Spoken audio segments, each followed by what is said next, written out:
എല്ലാ വിദ്യാർത്ഥികൾക്കും പുതിയൊരു വീഡിയോയിലേക്ക് സ്വാഗതം. ഈ വർഷത്തെ ITI പ്രവേശനവുമായി ബന്ധപ്പെട്ട് വിദ്യാർത്ഥികൾക്കുള്ള എല്ലാവിധ സംശയങ്ങൾക്കുള്ള ഉത്തരങ്ങളും ഈ ഒരു വീഡിയോയിൽ മനസ്സിലാക്കാൻ സാധിക്കുന്നതാണ്. അതുപോലെ തന്നെ എങ്ങനെയാണ് അപേക്ഷ സമർപ്പിക്കേണ്ടത്, എത്ര രൂപയാണ് ഫീസ്, എത്ര ഓപ്ഷൻസ് കൊടുക്കാം, ഏത് ജില്ലകളിലൊക്കെ കൊടുക്കാം എന്നിങ്ങനെയുള്ള വിദ്യാർത്ഥികൾക്ക് ഈ ഒരു അലോട്ട്മെൻറ്റ് പ്രോസസ്സുമായി ബന്ധപ്പെട്ടുള്ള എല്ലാവിധ സംശയങ്ങളും, അതായത് വെരിഫിക്കേഷൻ ഉൾപ്പെടെയുള്ള, അതുപോലെ ആപ്ലിക്കേഷൻ എഡിറ്റ് ചെയ്യാനുള്ള സംശയങ്ങൾ ഉൾപ്പെടെയുള്ള എല്ലാവിധ സംശയങ്ങളും നിങ്ങൾക്ക് ഈ ഒരു വീഡിയോയിൽ മനസ്സിലാക്കാൻ സാധിക്കുന്നതാണ്. അതുകൊണ്ട് തന്നെ വിദ്യാർത്ഥികൾ വീഡിയോ മുഴുവനായിട്ട് കാണാൻ ശ്രദ്ധിക്കുക. അപ്പോൾ വിദ്യാർത്ഥികൾക്ക് ഈ ഒരു അപേക്ഷ, അതായത് ITI പ്രവേശനത്തിനായിട്ടുള്ള അപേക്ഷകൾ iti.kerala.gov.in/splash.php എന്നുള്ള വെബ് പേജ് വഴി നിങ്ങൾക്ക് അപേക്ഷ സമർപ്പിക്കാവുന്നതാണ്. ഇതുവരെ അപേക്ഷ സമർപ്പിക്കാത്ത വിദ്യാർത്ഥികൾ ഉണ്ടെങ്കിൽ ജൂൺ 20-ാം തീയതിക്കകം വിദ്യാർത്ഥികൾ ഓൺലൈനായിട്ട് നിങ്ങളുടെ അപേക്ഷകൾ സമർപ്പിക്കേണ്ടതാണ്. നിങ്ങൾക്ക് സ്വന്തമായിട്ടോ അല്ലെങ്കിൽ അക്ഷയ വഴിയോ അല്ലെങ്കിൽ ഇൻ്റർനെറ്റ് കഫേകൾ വഴിയോ നിങ്ങൾക്ക് ഈ ഒരു അപേക്ഷ സമർപ്പിക്കാം. അപേക്ഷ സമർപ്പിക്കും മുമ്പായിട്ട് നിങ്ങൾക്ക് SSLC സർട്ടിഫിക്കറ്റിൻ്റെ ഒരു കോപ്പിയെങ്കിലും നിങ്ങളുടെ കയ്യിലുണ്ടായിരിക്കണം. അതുപോലെ ഒറിജിനൽ കയ്യിലുണ്ടെങ്കിൽ നല്ലതാണ്. അതുപോലെ തന്നെ വിദ്യാർത്ഥികൾക്ക് അടുത്തതായിട്ട് നിങ്ങളുടെ ആധാർ കാർഡ് വേണം. അതുപോലെ തന്നെ നിങ്ങൾക്കൊരു സ്വന്തമായിട്ടൊരു ഇമെയിൽ ID ഉണ്ടായിരിക്കണം. അതുപോലെ തന്നെ നിങ്ങൾക്ക് സ്വന്തമായിട്ടൊരു മൊബൈൽ നമ്പർ ഉണ്ടായിരിക്കണം. കാരണം ഈ ഒരു മൊബൈൽ നമ്പറിലാണ് നിങ്ങൾക്ക് അലോട്ട്മെൻറ്റ് അല്ലെങ്കിൽ അഡ്മിഷൻ കിട്ടുന്ന സമയത്ത് നിങ്ങളെ ITIയിൽ നിന്ന് വിളിക്കുക. അതുകൊണ്ടാണ് ഈ ഒരു മൊബൈൽ നമ്പറൊക്കെ നിങ്ങളുടെ സ്വന്തമായിട്ടുള്ളതായിരിക്കണം, അല്ലെങ്കിൽ നിങ്ങളുടെ പാരൻസിൻ്റേതായിരിക്കണം.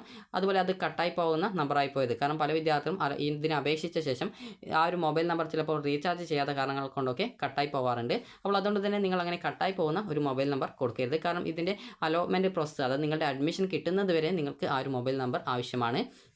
അതുപോലെ തന്നെ വിദ്യാർത്ഥികൾക്ക് അടുത്തതായിട്ട് നിങ്ങൾ ശ്രദ്ധിക്കേണ്ടത്, നിങ്ങൾക്ക് വല്ല റിസർവേഷൻസ് എന്തെങ്കിലും ഉണ്ടെങ്കിൽ ആ ഒരു റിസർവേഷൻ ഡോക്യുമെൻറ്റ്സ് നിങ്ങൾ കറക്റ്റായിട്ട് അപ്ലോഡ് ചെയ്ത് കൊടുക്കണം. അതായത് കാസ്റ്റ് സർട്ടിഫിക്കറ്റ് അല്ലെങ്കിൽ നോൺ ക്രിമിനൽ സർട്ടിഫിക്കറ്റ്, അതുപോലെ തന്നെ കമ്മ്യൂണിറ്റി സർട്ടിഫിക്കറ്റ്, അതുപോലെ നിങ്ങൾക്ക് എന്തെങ്കിലും റിസർവേഷൻസും കാര്യങ്ങളൊക്കെ ഉണ്ടെങ്കിൽ അതുമായി ബന്ധപ്പെട്ടുള്ള ഡോക്യുമെൻറ്റ്സും കാര്യങ്ങളൊക്കെ നിങ്ങൾ കൃത്യമായിട്ട് നിങ്ങൾ അപ്ലോഡ് ചെയ്ത് കൊടുക്കണം. അതുപോലെ തന്നെ ബോണസ് പോയിന്റ്, ടൈ ബ്രേക്ക് ഇതുപോലുള്ള എന്തെങ്കിലും സർട്ടിഫിക്കറ്റുകൾ ഉണ്ടെങ്കിൽ അതും കൃത്യമായിട്ട് നിങ്ങൾ ഈ ഒരു അപേക്ഷ സമർപ്പിക്കുന്ന സമയത്ത് അപ്ലോഡ് ചെയ്ത് കൊടുക്കേണ്ടതായിട്ടുണ്ട്. അപ്പോൾ ആ ഒരു കാര്യങ്ങളൊക്കെ നിങ്ങൾ ആദ്യം തന്നെ തയ്യാറാക്കി വയ്ക്കുക. അതുപോലെ തന്നെ ഇനി എങ്ങനെയാണ് നിങ്ങളുടെ ഈ ഒരു അപേക്ഷ സമർപ്പിക്കുക എന്ന് ചോദിച്ചു കഴിഞ്ഞാൽ, നിങ്ങൾ ഈ ഒരു നേരത്തെ പറഞ്ഞതുപോലെ iti.admissions.kerala.gov.in എന്നുള്ള വെബ്സൈറ്റ് ഓപ്പൺ ചെയ്യുക. ഓപ്പൺ ചെയ്തിട്ട് നിങ്ങൾക്ക് ഇവിടെ ന്യൂ രജിസ്ട്രേഷൻ എന്ന് പറഞ്ഞുകൊണ്ട് കാണാൻ പറ്റും. അപ്പോൾ ആദ്യം തന്നെ നിങ്ങളുടെ അപ്ലിക്കൻറ്റിൻ്റെ ഫുൾ നെയിം, അത് നിങ്ങളുടെ പേര് കൊടുക്കുക. അതുപോലെ പേര് SSLC സർട്ടിഫിക്കറ്റിൽ എന്താണോ കൊടുത്തത് അതുപോലെയാണ് കൊടുക്കേണ്ടത്. അതുപോലെ തന്നെ നിങ്ങളുടെ മൊബൈൽ നമ്പർ, അത് യൂസർ ID ആണ്, കാരണം അതാണ് ലോഗിൻ ചെയ്യാനായിട്ടുള്ള യൂസർ ID ആയിട്ട് ആവശ്യമായിട്ട് വരിക.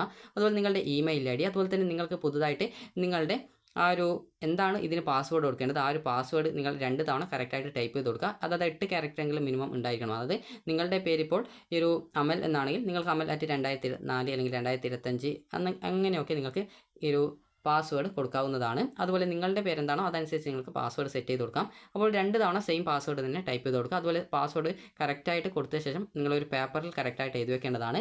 അതുപോലെ തന്നെ നിങ്ങൾക്ക് സ്ക്രീനിൽ ആ ഒരു സമയത്ത് കാണാൻ സാധിക്കുന്നതാണ് എൻ്റർ ക്യാപ്ച എന്ന് പറഞ്ഞുകൊണ്ട് ഇവിടെ കുറച്ച് ഇംഗ്ലീഷ് അക്ഷരം കാണാം. അത് കൃത്യമായിട്ട് എൻ്റർ ക്യാപ്ച എന്നുള്ള ഭാഗത്ത് ടൈപ്പ് ചെയ്ത് കൊടുക്കാം. അതിനുശേഷം രജിസ്റ്റർ നൗ എന്നുള്ളത് ക്ലിക്ക് ചെയ്യുക.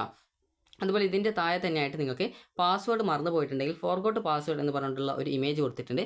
അതിൽ ക്ലിക്ക് ചെയ്തുകൊണ്ട് നിങ്ങൾക്ക് നിങ്ങളുടെ ആ ഒരു, അതായത് നിങ്ങളുടെ പാസ്വേഡ് നിങ്ങൾക്ക് റിക്കവർ ചെയ്ത് എടുക്കാനായിട്ട് സാധിക്കുന്നതാണ്.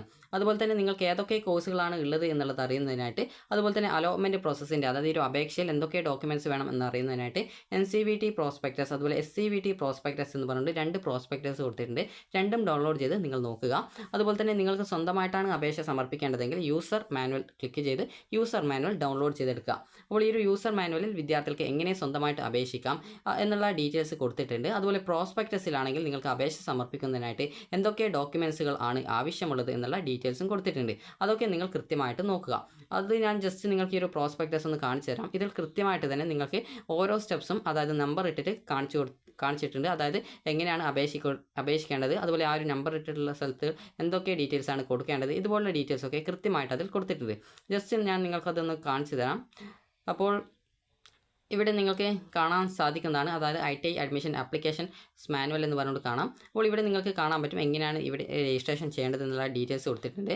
അപ്പോൾ നിങ്ങൾക്ക് കാണാം ഈ ഒരു രജിസ്ട്രേഷൻ, അതുപോലെ തന്നെ ഈ ഒരു ഫിൽ ആപ്ലിക്കേഷൻ നിങ്ങളുടെ പേഴ്സണൽ ഡീറ്റെയിൽസ്, അതുപോലെ ക്വാളിഫിക്കേഷൻ ഡീറ്റെയിൽസ്, അതുപോലെ നിങ്ങളെ കമ്മ്യൂണിക്കേറ്റ് ചെയ്യാനുള്ള കമ്മ്യൂണിക്കേഷൻ അഡ്രസ്സ് ഡീറ്റെയിൽസുകൾ, അതുപോലെ നിങ്ങളുടെ മറ്റ് ഡീറ്റെയിൽസുകൾ, അതുപോലെ തന്നെ പിന്നീട് നിങ്ങളുടെ ഡോക്യുമെൻറ്റ് അപ്ലോഡ് ചെയ്യൽ, പിന്നീട് സെൽഫ് ഡിക്ലറേഷൻ, അതുപോലെ തന്നെ പിന്നീട് 3ാമത്തെ സ്റ്റെപ്പ് എന്ന് പറയുന്നത് നിങ്ങൾക്ക് ITI ആൻഡ് ട്രേഡ് സെലക്ട് ചെയ്യാനുള്ള ഓപ്ഷൻ, അതുപോലെ നിങ്ങളുടെ ആപ്ലിക്കേഷൻ വ്യൂ ചെയ്യാനുള്ള ഓപ്ഷൻ, പിന്നീട് മേക്ക് പേയ്മെൻറ്റ്, അതുപോലെ വ്യൂ ആൻഡ് ഡൗൺലോഡ് ആപ്ലിക്കേഷൻ എന്നിങ്ങനെയുള്ള സ്റ്റെപ്പുകളാണ് കൊടുത്തിട്ടുള്ളത്. അതിനുശേഷം നിങ്ങൾ ITI അത് തൊട്ടടുത്തുള്ള ഏതെങ്കിലും ഒരു ITI പോയിക്കൊണ്ട് നിങ്ങളുടെ ആപ്ലിക്കേഷൻ വെരിഫൈ ചെയ്യേണ്ടതാണ്. അപ്പോൾ അത് നമുക്ക് സ്റ്റെപ്പായിട്ട് തന്നെ വീഡിയോയിൽ പറഞ്ഞു തരാം.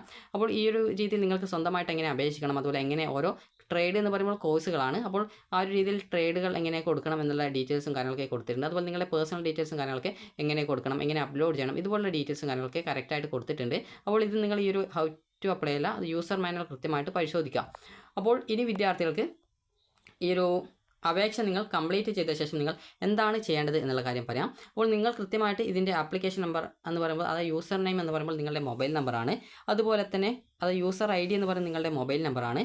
അതുപോലെ തന്നെ ഈ ഒരു പാസ്വേഡ് നിങ്ങൾ ഇവിടെ ടൈപ്പ് ചെയ്ത് കൊടുക്കുന്ന പാസ്വേഡാണ്. അത് കൃത്യമായിട്ട് നിങ്ങൾ ഒരു കടലാസിൽ അല്ലെങ്കിൽ മൊബൈൽ ഫോണിൽ കൃത്യമായിട്ട് എഴുതി വയ്ക്കുക. മറന്നു പോകരുത്. കാരണം മറന്നു പോയി കഴിഞ്ഞാൽ പിന്നീട് വീണ്ടും അത് ഫോർഗോട്ടൊക്കെ ചെയ്യേണ്ടതായിട്ട് വരും. അപ്പോൾ നിങ്ങൾ ഈ ഒരു രീതിയിൽ നിങ്ങളുടെ ആപ്ലിക്കേഷൻ കംപ്ലീറ്റ് ചെയ്യുക. ഇങ്ങനെ ആപ്ലിക്കേഷൻ കംപ്ലീറ്റ് ചെയ്ത് കഴിഞ്ഞാൽ നിങ്ങൾ തൊട്ടടുത്തുള്ള ഏതെങ്കിലും ഗവൺമെൻറ് ITIയിൽ പോയിക്കൊണ്ട് നിങ്ങളുടെ ആപ്ലിക്കേഷൻ വെരിഫൈ ചെയ്യണം. അപ്പോൾ അതോടുകൂടിയാണ് വിദ്യാർത്ഥികളുടെ അപേക്ഷ കംപ്ലീറ്റ് ആവുകയുള്ളൂ. അപ്പോൾ വിദ്യാർത്ഥികൾ ഈ ഒരു ഓൺലൈനായിട്ട് അപേക്ഷ സമർപ്പിച്ച ശേഷം വിദ്യാർത്ഥികൾ ആപ്ലിക്കേഷനിൽ എന്തെങ്കിലും തെറ്റുണ്ടെങ്കിൽ, അത് നിങ്ങളുടെ ആപ്ലിക്കേഷനിൽ വല്ല തെറ്റുകൾ ഉണ്ടെങ്കിൽ, അതായത് നിങ്ങൾ കൊടുത്തിട്ടുള്ള കോഴ്സുകൾ, അതായത് നിങ്ങൾക്ക് ഒന്നിലധികം ജില്ലകളിലേക്ക് ഓപ്ഷൻസ് കൊടുക്കണം, അതല്ലെങ്കിൽ നിങ്ങൾക്ക് കുറേ കോഴ്സുകൾ കുറച്ചുകൂടി ആഡ് ചെയ്യണം, അല്ലെങ്കിൽ നൽകിയിട്ടുള്ള ഏതെങ്കിലും കോഴ്സ് ഒഴിവാക്കണം എന്നിങ്ങനെയൊക്കെ ചെയ്യണമെന്നുണ്ടെങ്കിൽ നിങ്ങൾ ITIയിൽ പോയിട്ട് വെരിഫൈ ചെയ്യുന്നതിന് മുമ്പായിട്ട്, അതായത് നിങ്ങൾ ഈ ഒരു ആപ്ലിക്കേഷൻ കൊടുത്ത ശേഷം നിങ്ങൾ ലോഗിൻ ചെയ്യുക. ലോഗിൻ ചെയ്ത ശേഷം നിങ്ങൾക്ക് ഈ ഒരു ആപ്ലിക്കേഷനിൽ എന്തൊക്കെ എഡിറ്റുകളാണ് ചെയ്യേണ്ടത് അതൊക്കെ നിങ്ങൾക്ക് കൃത്യമായിട്ട് ചെയ്യാവുന്നതാണ്. അതായത് ITIയിൽ പോയിക്കൊണ്ട് വെരിഫൈ ചെയ്യുന്നതിന് മുമ്പ് എപ്പോൾ വേണമെങ്കിലും എത്ര പ്രാവശ്യം വേണമെങ്കിലും നിങ്ങളുടെ ആപ്ലിക്കേഷൻ എഡിറ്റ് ചെയ്യാം. അതിനായിട്ട് നിങ്ങൾ ചെയ്യേണ്ടത് ജസ്റ്റ് ഒന്ന് ലോഗിൻ ചെയ്യുക എന്നുള്ളത് മാത്രമാണ്.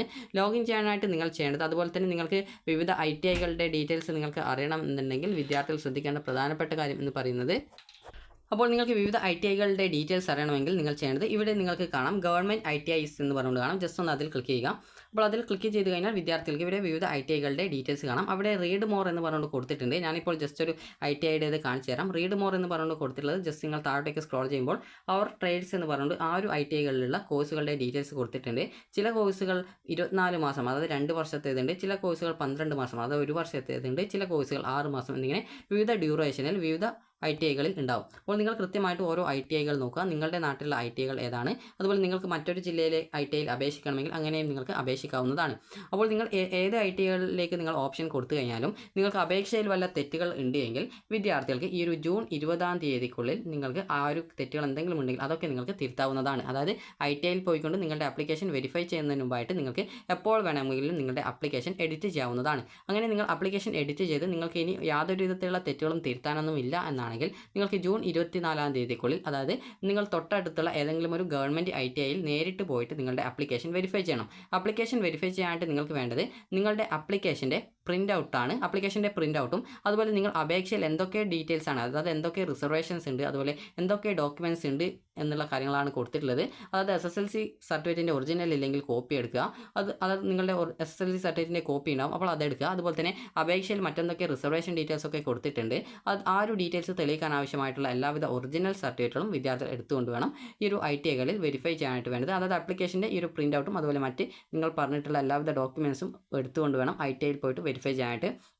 ITIയിൽ പോയിക്കൊണ്ട് വെരിഫൈ ചെയ്ത ശേഷം നിങ്ങളുടെ വെരിഫൈ ചെയ്താൽ മാത്രമാണ്, അതായത് ITIയിൽ നിന്നും നിങ്ങൾ പോയി കഴിഞ്ഞാൽ നിങ്ങളുടെ ആപ്ലിക്കേഷൻസും അതുപോലെ ഡോക്യുമെൻറ്റ്സ് ഒക്കെ വാങ്ങിച്ച് അത് കൃത്യമായിട്ട് നിങ്ങൾ നൽകിയിട്ടുള്ള ഡീറ്റെയിൽസ് ഒക്കെ കറക്റ്റാണ് എന്നുള്ളത് ഉറപ്പാക്കിയ ശേഷം മാത്രമാണ് ആപ്ലിക്കേഷൻ വെരിഫൈ ചെയ്യുക. അതുപോലെ നിങ്ങൾക്ക് താല്പര്യമുള്ള ഏത് ITIകളിലേക്കും ഏത് ട്രേഡുകളിലേക്കും, അത് നിങ്ങളുടെ താല്പര്യം അനുസരിച്ച് നിങ്ങൾക്ക് എത്ര ITIകളിലേക്കും എത്ര ട്രേഡുകളിലേക്കും നിങ്ങൾക്ക് ഓപ്ഷനുകൾ നൽകാവുന്നതാണ്.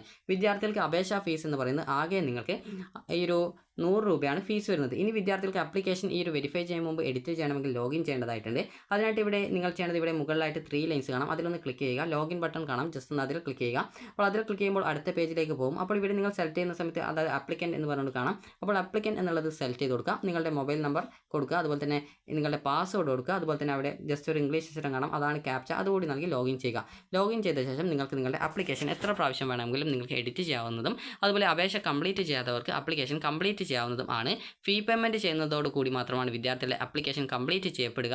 അതുപോലെ തന്നെ അപേക്ഷയിൽ എന്തെങ്കിലും തെറ്റുകൾ ഉണ്ടെങ്കിൽ വിദ്യാർത്ഥികൾക്ക് ഈ ഒരു ITIയിൽ പോയിക്കൊണ്ട് വെരിഫൈ ചെയ്യും മുമ്പായിട്ട് തന്നെ ആപ്ലിക്കേഷനിലെ തെറ്റുകളൊക്കെ തിരുത്താവുന്നതും അതിനുശേഷം ITIയിൽ ജൂൺ 24-ാം തീയതിക്കുള്ളിൽ പോയിട്ട് ആപ്ലിക്കേഷൻ വെരിഫൈ ചെയ്യേണ്ടതുമാണ്.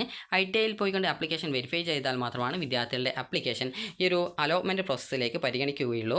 അപ്പോൾ ഈ ഒരു അലോട്ട്മെൻറ്റ് പ്രോസസ്സ് എന്ന് പറയുമ്പോൾ വിദ്യാർത്ഥികൾ ഈ ഒരു ITIയിൽ നൽകിയിട്ടുള്ള അതായത് ഓപ്ഷൻ പരിഗണിച്ച് നിങ്ങളുടെ റാങ്ക് ലിസ്റ്റ് തയ്യാറാക്കുകയും അതുപോലെ തന്നെ അവിടുത്തെ സീറ്റും അതുപോലെ തന്നെ എത്ര വാക്കൻസി ഉണ്ട് എന്നുള്ളതനുസരിച്ച് നിങ്ങളെ ITIയിൽ നിന്നും റാങ്ക് ലിസ്റ്റ് പ്രസിദ്ധീകരിച്ച ശേഷം ITIയിൽ നിന്നും നിങ്ങളെ കോൺടാക്റ്റ് ചെയ്യുന്നതായിരിക്കും. അപ്പോൾ നിങ്ങൾ നൽകിയ മൊബൈൽ നമ്പറിൽ വിളിച്ചിട്ട് അഡ്മിഷനായിട്ട് വരാനായിട്ട് പറയും. അപ്പോൾ ആ ഒരു സമയത്ത് നിങ്ങൾ ആപ്ലിക്കേഷൻ്റെ പ്രിൻ്റ് ഔട്ടും അതുപോലെ തന്നെ നിങ്ങളുടെ ഡോക്യുമെൻസുകളും എടുത്തുകൊണ്ട് വിദ്യാർത്ഥികൾ അവിടെ പോയിട്ട് ആ ഒരു ഇൻ്റർവ്യൂവിൽ പങ്കെടുക്കുകയാണ് ചെയ്യേണ്ടത്. അപ്പോൾ നിങ്ങളുടെ ഡോക്യുമെൻസും കാര്യങ്ങളൊക്കെ വെരിഫൈ ചെയ്യുകയും അതിനുശേഷം ITIയിൽ പോയ ഉടനെ തന്നെ നിങ്ങളുടെ ആ ഒരു പേര് നിങ്ങൾ അവിടെ രജിസ്റ്റർ ചെയ്യണം. അങ്ങനെ അതായത് ഇന്ന ദിവസം 11 മണിക്ക് അല്ലെങ്കിൽ 12 മണിക്ക് മുമ്പ് വരാനായിട്ട് പറയും. അപ്പോൾ ആ ഒരു സമയത്ത് നിങ്ങൾ പോയിട്ട് അവിടെ നിങ്ങളുടെ പേര് രജിസ്ട്രേഷൻ ചെയ്യുക. അപ്പോൾ അന്നേ ദിവസം 12 മണി അല്ലെങ്കിൽ 11 മണി വരെ വന്നിട്ടുള്ള വിദ്യാർത്ഥികളെ ഉൾപ്പെടുത്തിക്കൊണ്ട് ഒരു താൽക്കാലിക റാങ്ക് ലിസ്റ്റ് തയ്യാറാക്കുകയും അതിൽ നിന്ന് വന്ന വിദ്യാർത്ഥികൾക്ക് വാക്കൻസിക്ക് അനുസരിച്ച് റാങ്ക് നോക്കിയിട്ട് വിദ്യാർത്ഥികൾക്ക് അഡ്മിഷൻ തരികയുമാണ് ചെയ്യുക. അപ്പോൾ വിദ്യാർത്ഥികൾക്ക് താല്പര്യമുള്ള എത്ര ട്രേഡിലേക്കും അതുപോലെ തന്നെ എത്ര ITIകളിലേക്കും വേണമെങ്കിലും ഓപ്ഷൻ കൊടുക്കാവുന്നതാണ്. അപ്പോൾ ആപ്ലിക്കേഷൻ ജൂൺ 20-ാം തീയതി വരെ എഡിറ്റ് ചെയ്യാവുന്നതും ജൂൺ 24-ാം തീയതി വരെ നിങ്ങൾക്ക് ITIയിൽ പോയിക്കൊണ്ട് വെരിഫൈ ചെയ്യാവുന്നതുമാണ്. നിങ്ങളുടെ തൊട്ടടുത്തുള്ള ITIയിൽ പോയിക്കൊണ്ട് നിങ്ങൾക്ക് നിങ്ങളുടെ ആപ്ലിക്കേഷൻ വെരിഫൈ ചെയ്യാവുന്നതാണ്. അപ്പോൾ നിങ്ങൾക്ക് ഈ ഒരു വീഡിയോ ഉപകാരപ്രദമായിട്ടുണ്ടെങ്കിൽ ലൈക്ക് ചെയ്യുക, ഷെയർ ചെയ്യുക. Thank you for watching.